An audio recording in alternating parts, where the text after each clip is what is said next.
Connecting with people, engaging with them, and learning from each other is how we find our biggest rewards. As a people and as a nation, infrastructure development plays a pivotal role in our growth and development. Access to good road networks, highways, and bridges is crucial. But that's just one main ingredient in the recipe for achieving progress. It's about planning and foresight towards a sustainable and prosperous future.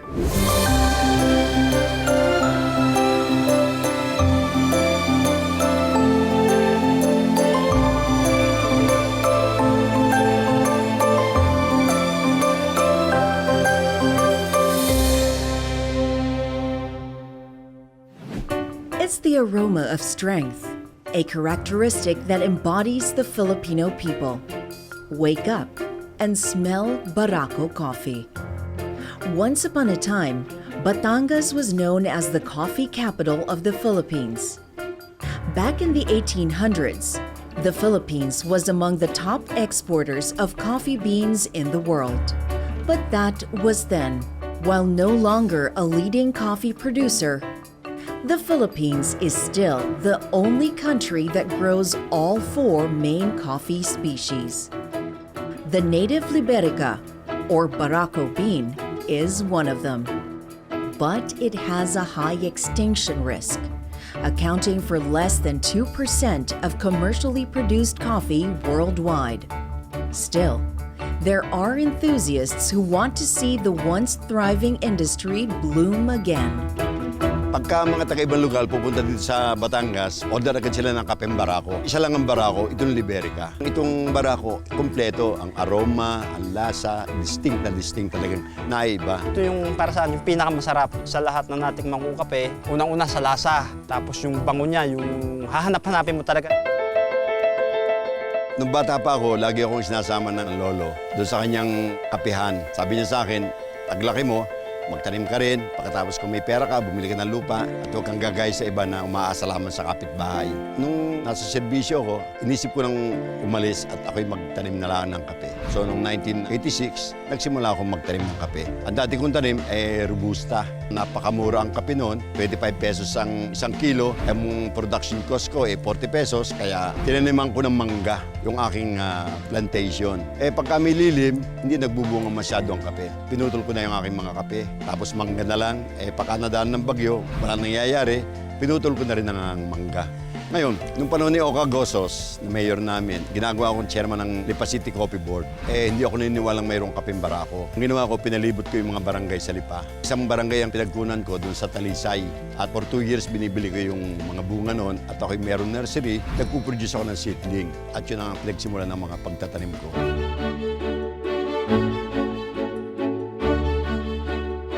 Ito ang aming propagation chamber. Itatanim yan dyan, nakahilera. After mga 45 days, ganito na. Pagkatapos to, lilipat doon sa plastic, bawat isa. Pagkagaling doon sa propagation chamber, lalagay dito. Pagkatapos, hihilera na. For about another 1 to 2 months. Bata pa ito. Pagkalipas ng mga 2 hanggang 3 buwan, malalaki na yan. Siguro mga 1.5 feet na. Yung mga 1-footer na ganyan, pwede na rin itanim yan. Mas maganda nga yan kasi paglabas yan, yung ugat niya, dire-diretso lang. Bago kami magbenta, meron kaming Coffee Academy. Tuturuan muna namin silang magtanim. Kung ang pamamaraan ng pagtatanim, pag-harvest. Basta ang mahalaga, alam nila ang kanilang gagawin para hindi mamatay ang kanilang mga tanim. Pagkagaling doon sa mga maliit, ito, siguro mga 1 buwan na ito dito. After mga 2 to 3 months, pwede nang itanim. So ito, mapipili na dito kung alin ang pwedeng palakihin. Ang mga seedlings ko, nabilis ng taga Davao, na taga Bacolod, na nag-export na ngayon sa Canada, at saka mga taga Norte, taga Bicol. Malaking tulong yung transportation na ito. Magandang daan, mabilis sila makapunta. Sa halip na magpabukas pa sila, isang biyahe, 3-4 na oras narito na sila. Yung mga products na na-produce mo, madali makakarating sa merkado. Hindi katulad nung araw namin, pasan, karga-karga na ganyan o nakakarga sa hayop. Kalimitan dito, Visayas, Mindanao, halos. Nitong ang nagdaang niyang Cotabato. Talagang isang order niya, libo agad. I-deliver ko sa airport. Ang kagandahan nga ng Star Tollway na yan, mga SLEX na yan, mas mabilis nating ma-deliver yung ating kape. Kasi nung unang wala yan, medyo matagal-tagal. Ang nakaraan yan, nagkaroon kami ng delay. Nag-ano kami, tanawan ng exit namin hanggang Santo Tomas. Siyempre, inabot kami ng delay ng flight tong aeroplano. Parang nag-intay pa kami ng 6 na oras. Tapos yung 6 na oras na yun, hindi pa rin siya nakakasabay. After 2 days pa. Kaya nung tumawag sa akin yung bumili, medyo, siyempre, nang hinayang. Sabi ko naman, hindi naman natin ginusto dahil nga hindi ba natin alam na ganun yung mangyayari. Sumunod nung bumili ulit siya. Tapos yun, nung sumunod na bili niya, naging okay na. Successful na yung pangalawa niyang pagbili. Talagang gusto kong mangyari, pabalikin ang Kapeng Barako dito sa Batangas, dito, lalo-lalo na sa Lipa. Kasi kaya naging siyudad dito dahil sa Kapeng Barako nung 1800s. Ayon sa kasaysayan, nabanggit sa akin yan ni Cardinal Rosales na nung araw, bawat bahay daw may mga talim na kape, mga 5 puno, 3 puno, 10 puno. Kaya pagka pinagsama-sama, napakaraming kape talaga. Naging number 4 exporter sa buong daigdig ito. Nung magtagal, mga kapihan, ginawa subdivision, sinaniman ng kung ano ng prutas, kaya kakaunti ang nagtatanim ng kape. Gusto ko na mapabalik, taon-taon nagpuproduce ako ng thousands of seedlings so that yung mga kababayan ko magtanim. Yung pagkakataon na nakilala ang Lipa dahil sa Kapeng Barako, gusto ko mapabalik yun. Pinagmamalaki ko. Dahil nga itong farm ni Colonel Katigbak ng Kapeng Barako ang nakatulong sa akin para makatapos ako. Kaya yun nga, dahil nga sa pagpupromote niya ng Kapeng Barako, nag-i-encourage pa kami ng hindi lang dito sa Lipa, hindi lang dito sa Batangas, kundi sa mga karatig na, o sige, magtanim kayo at para maibalik natin kung saan nakilala talaga tayo. Coffee farming is among many industries in Batangas that's trying to make a comeback. While quite challenging, the combined efforts of both the public and private sectors can help blaze a trail to achieve this. Roads like the Skyway, South Luzon Expressway, and the Star Tollway have made traveling to Batangas far easier, bringing in people and reinvigorating trades on the brink of being forgotten, like the art of crafting this special knife. It's known by many names: the Batangas blade, the butterfly knife, but most notably, the Balisong. Ang Balisong ay isang bagay na patalim na ginawa ng mga taga rito sa Balisong, Batangas. Ito ay isang bagay na kadalasan ay daladala ng isang Batanggenyo. Nagsimula itong aking pagtitinda ng Balisong matapos ang 16 taong pag-abroad. Hindi natatama yung aking edad para sa construction. So, pinilit ko na lang na dito ilagay ang aking panahon sa pagtitinda ng Balisong. Bata pa ako, ihili ko na yung patalim. Pangalawa, ang napangasawa ko nga ay taga rito sa Barangay Balisong. Ninais kong makatulong sa industriya ng Balisong na maipakilala hindi lang dito sa Pilipinas, kundi sa iba pang bansa. Ito ang Balisong ng aking lolo. Mahigit na itong 100 taon. Ito naman yung mga pinagawa ko na. Ang design nito ay hinango sa mga patalim ng ating mga kapatid na Muslim. Ito na yung proseso ng pagbuo ng Balisong. Ito na po yung unfinished Balisong. Ito po yung materialis na maaari natin gamitin. Buto ng kabayo, buto ng baka, sungay ng kalabaw. Ito po yung sungay ng kalabaw. Ito po yung kamagong, yung nara at iba pong mga klase pa ng kahoy na maaaring gamitin. Pero ang pinakamaganda po at mamahalin, yung pong galing sa sungay ng usa. Bago po makabuo ng isang Balisong, kinakailangan po ay meron tayong ugnayan sa isang panday na gagawa tayo ng talim. Ang talim po ay dapat ay malapit na po sa sukat ng inyong ginawang bahay. Ito po yung bahay. Napakahirap pong trabaho yung pagbuo ng Balisong. Kaya po nagkakaiba-iba ang presyo ng Balisong ay depende po sa kalidad ng trabaho, kalidad ng materyales. Ang range ng presyo ko ay 600 hanggang 12,500. Ito po yung pinakamahal sa amin na nagkakahalaga ng 12,500. Ang hawakan po nito ay galing sa solid square bar na stainless. Ito po yung solid square bar. Ito po yung amin 600 lamang. Napakanipis po nito kung ikukumpara natin dito sa ganito. Pag gumamit ka ng makakapal na tanso, mahal. At saka madali itong gawain kaysa katulad dito. kadalasan pong pumupunta na dito ay yung gusto nilang magkakaroon ng kakaibang kayarian ng Balisong. Maganda po ngayon sa panahong ito dahil po marami na po ang ating yaring mga daan na madaling puntahan, nakikita. So, yun po ang kagalingan sa panahong ito ngayon ng isang komersyo.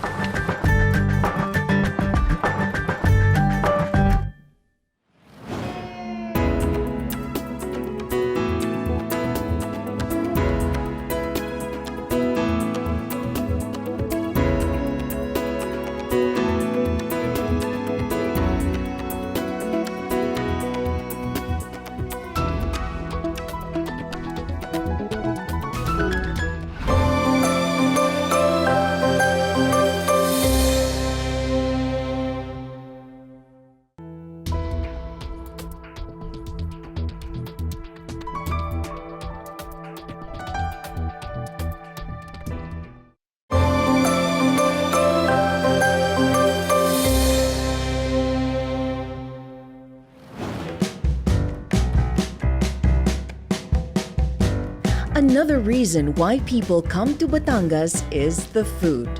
In particular, as many of us know, the bulalo, a savory stew made from beef shank and bone marrow. That meal's journey starts here.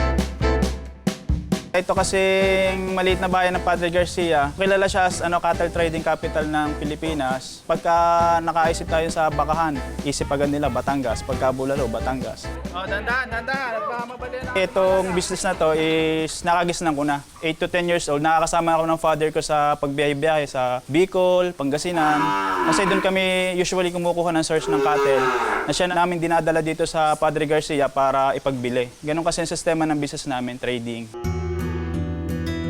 Marami kasi dito sa Padre Garcia ang mga sistema ng pag-aalaga, mga backyard. Diyan sa amin kasi medyo commercial na kasi nga medyo madami-dami na. Pero yung sa backyard, ang kagandahan, normally ang kanilang pakain is yung organic, more on sa grass talaga. In a way, mas nakakatipid na sa expenses ang mga mag-aalaga natin. Ang atin namang way ngayon talaga for organic na eh. Angus beef, salian ata siya nag-originate yung Angus beef. Parang patent siya ng isang businessman din. Naman sa province na Batangas, niya Angas, kumbaga, pag is Angas, Batangas. Maangas naman ang tao sa Batangas. Kaya yan, Angus beef. Difference lang siguro is yung Angus beef is, kumbaga, dito talaga sa Batangas, mga cattle. Yung mga baka po namin, mostly galing sa Pangasinan. Doon po namin siya sinasambot actually. Pero yung mga nagdadala from northern part ng Luzon, like Isabela, Nueva Ecija, doon po kami nagme-meet para mabili yung mga makuha ko yung mga baka nila. Meron din po dito sa Bicol. Yung mga dinadala naman po nila dito sa Padre Garcia, makukuha naman po namin yung baka nila. From Ordaneta to Batangas, i-auction naman namin ito sa Padre Garcia kasi may mga mamimili kaming nag-aabang naman doon. Kapag ka nakarating na siya dito sa Batangas, lang namin siya, ikukondisyon. Kasi by Thursday naman ng gabi hanggang Friday, may mga darating na mamimili, then ibebenta naman namin yung mga napamili namin. Itong mga kalabaw na ito, actually, may PR na to sa akin from Region 4A. For delivery na siya sa Calabarzon area. Actually, ang cattle farming, #1 income generating namin yan sa bayan ng Padre Garcia. Kumbaga as negosyante, natutuwa din lang ako kasi sa mga development, lalo na yung mga highways natin, which is napakalaking tulong sa amin kasi nga, yung convenience sa biyahe, although i-disregard natin traffic, pero yung mga roads, at least na gagawa natin para na makoncrete, malaking bagay sa amin kasi napapabilis yung biyahe namin. At the same time, mas napapabilis namin yung delivery ng hayop, naliles ang stress nila. Kasi the longer na ibiyahe namin yung hayop, mas risky sa amin as negosyante kasi baka mamatay, manghina, losses na sa amin yun. Batangas beef is also called Angus beef. It's considered a more affordable and arguably more delicious alternative to the imported Angus beef. Thanks to this, Batangas has become well known for its beef dishes. Ang Georgie's, nag-start siya 2006. Gusto ng asawa ko, talagang hilig niya magkaroon ng sariling restaurant. Napag-isipan po niya na tumayo nga po ng bulalo dahil dito sa Batangas City, specialty po ay bulalo. Dito kasi sa Batangas City, most of the restaurants, they offer bulalo. Pero yung sa amin kasi, yung process niya all naturals. Pagdating pa lang sa karne, yung supplier namin is galing sa Padre Garcia. Yung kinakain ng baka is natural grass. Kaya pagdating sa amin ng karne, very special. And of course, yung proseso ng pagluluto, dinadaan yan sa kumbaga matagalang proseso ng paglalaga. 3 to 4 hours para lang maluto o malaga ng maayos to come out with special bulalo. Pagdating naman sa kusina, the way we prepare it, the way we serve it sa customers, yung mga toppings, yung mga ingredients. So yun yung isa pa sa reason kung bakit naging special yung bulalo. Maraming pagsubok. Siyempre, lalo pong nag-uumpisa pa lang po kami. Habang tumatagal po ang Georgians, lalo pong dumadami ang aming customer. Yung first branch namin was in Bulbok, branch to King Salemeri. Since nag-open yung Star Tollway, we think of na mag-branch 3, which is eto na nga. Pag holidays and weekends, ang customers dito magugulat kami. They come from Valenzuela, they come from Bulacan, they come from Pampanga. Sometimes yung mga uuwi ng Visayas will drop by kasi easy access sila eh. Imagine mo, from Manila, from Superhighway, diba? Pag makapasok ka ng Star Tower, sometimes it took only 35 to 45 minutes. So, andito ka na, diba? So kung parang aliw na aliw at giliw na giliw kang kumain ng bulalo, one cross away lang dito na o dito mamimili ka. Yung expansion namin kasi, lalo na pag holidays, so ang turista non-stop yan. So they keep on coming back. At saka nag-iisip pa kami kung ano pa ang pwede naming food o menu na para maibigay sa kanila sa customers. Aside from the bulalo, ang dami-daming natutuwa at nasasarapan sa aming mga sislings. The pancit naman, of course, which is isa rin yan sa pinagmamalaki ng Georgians. Ang Georgians po ay sikat na po at kilalang-kilala na po. Siguro ang dahilan, serbisyo namin sa mga customer namin, pakikisama po sa customer. Yun po ang number 1. At ang pinakamasarap namin na pagkain.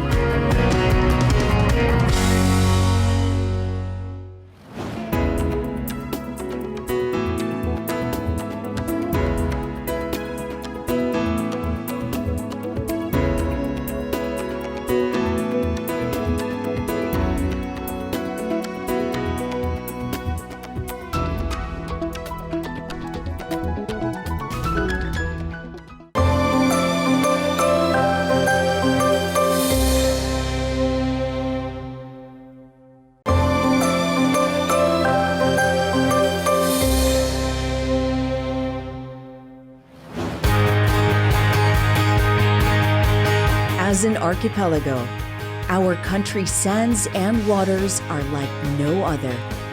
And tourists visiting the country want to get to these vacation spots quickly and easily. Already an accessible beach destination for tourists, Batangas just got a little closer to Manila.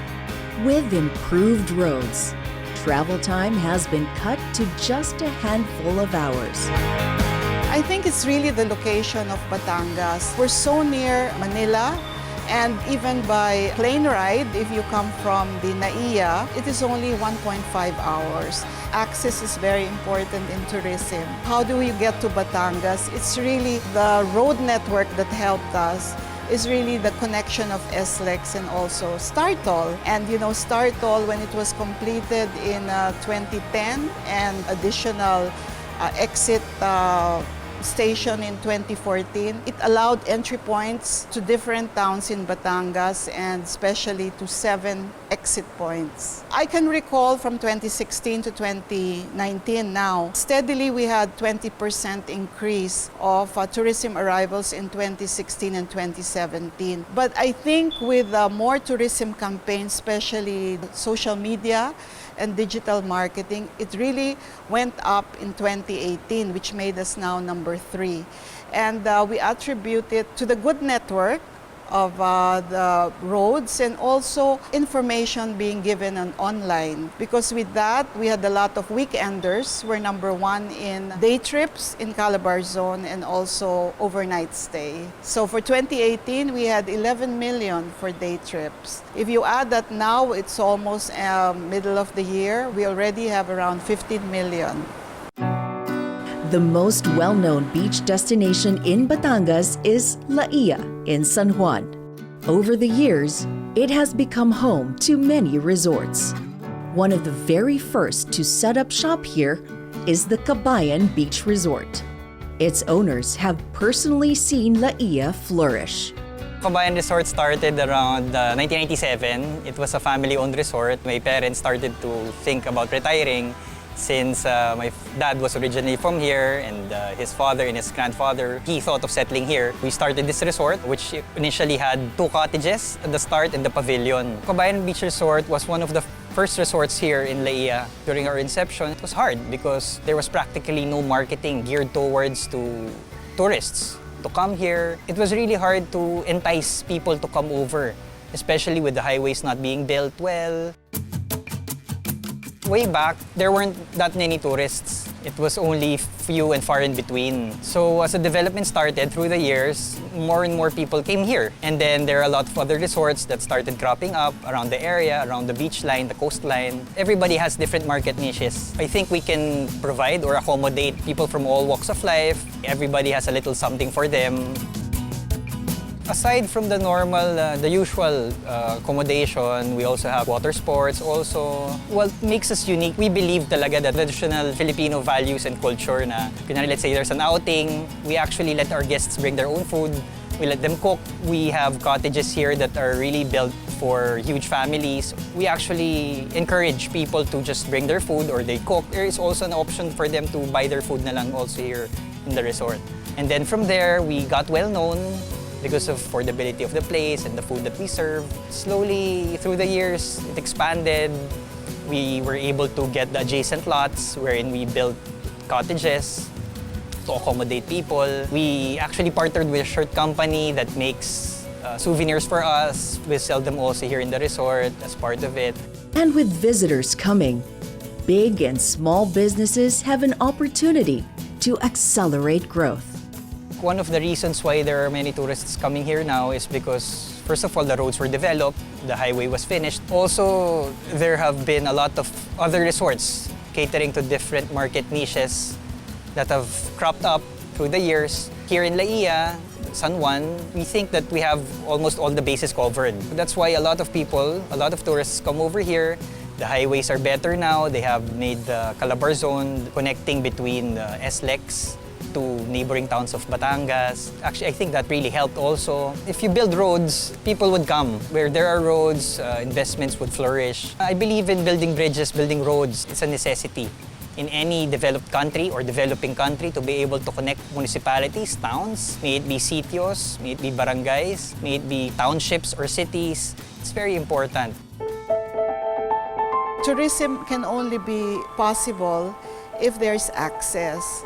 And access can become visible if there are road networks. In the case of Batangas, before, you can't even go to our 31 municipalities and 3 cities. They can't even be visited before because of the rough roads. But now, because of Startol and secondary roads and bridges, now our tourists can go there either by private cars or by public transport and enjoy what we offer in the lake, by the bay, and by the farms. Infrastructure development is the heart of the economy. In the same way that arteries pump blood into the vital parts of the body, road networks allow the delivery of crucial resources where they are needed.